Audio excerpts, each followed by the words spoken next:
السلام عليكم، ازيكم؟ اخباركم ايه؟ الفيديو بتاع النهارده هنعمل مع بعض اسهل وصفة كوكيز ممكن تجربوها. وصفة كده اقتصادية وناجحة ولذيذة جدا. كوكيز طري من جوه وشوكليت كده وجميل وفضي، وكمان مقرمش قرمشة بسيطة من بره من غير ما نستعمل فيه بيض، وبمعلقة زبدة واحدة بس. يلا بينا نسمي بسم الله ونبدأ على طول في المقادير، بس ما ننساش اللايك. هنجيب البولة وهنحط فيها كوباية ونص من الدقيق، ونص كوباية من السكر، معلقتين من الكاكاو الخام غير المحلى، وهنحط كمان ربع معلقة من الكربوناتو، وكمان اقل من ربع معلقة يعني شوية صغيرين كده، ودي رشة ملح، نص كوباية من الشوكليت شيبس. هنقلب المكونات دي مع بعض، وبعد كده هننزل عليهم بمعلقة كبيرة من الزبدة، معلقة واحدة بس، مش هنستعمل بيض ولا حاجة، ويطلع كوكيز طعمه تحفة جدا. هبدأ بقى كده ادخل الزبدة في المكونات الجافة، حاجة بسيطة قوي لمدة نص دقيقة تقريبا، وبعد كده هننزل بربع كوباية من الحليب.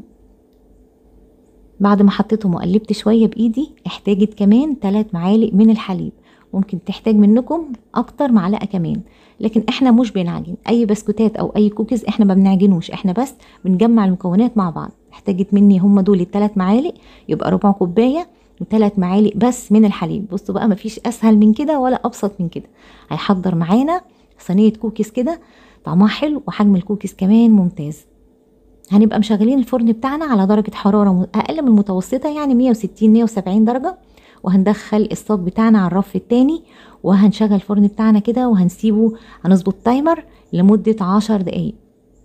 خلي بالنا جدا لو الفرن بتاعنا عالي او سخن قوي، نلاحظ الصاج ما يتلسعش من تحت. حطيت ورقة زبدة، وبعد كده هنكور بقى الكوكيز بتاعي وهنحطه الحجم اللي انتوا عايزينه. احطه بقى كده وهسيب مسافات، لان هو برضو بيكبر شوية، وعايزين تضيفوا شوكولات من جوه او حتى نوتيلا او اي حاجه من جوه تحشوه، يعني زي ما انتوا عايزين. كورته بقى كده وسبته متكور، وحطيت من فوق كمان شوكولات شيبس، وهدخله بقى على الرف التاني في الفرن. سبته 10 دقايق بالظبط، وبعد كده هخرجه. حتى لو انا حطيت ايدي عليه لقيته طري، اول ما يخرج في الهواء هتلاقوه نشف معاكم، لكن من جوه هيبقى طري وجميل جدا، وطعمه من جوه شوكولاته قوي. ان شاء الله انا متاكده لما تجربوا الوصفه دي هتعجبكم. مش هنحركه من الصاج خالص لحد ما يبرد. بصوا بقى شكله حلو ازاي. هنحطه بقى في علبة محكمة الغلق. لو عجبكم الفيديو ما تنسوش اللايك، وكمان الاشتراك في القناة وتفعيل زر الجرس. مع السلامة.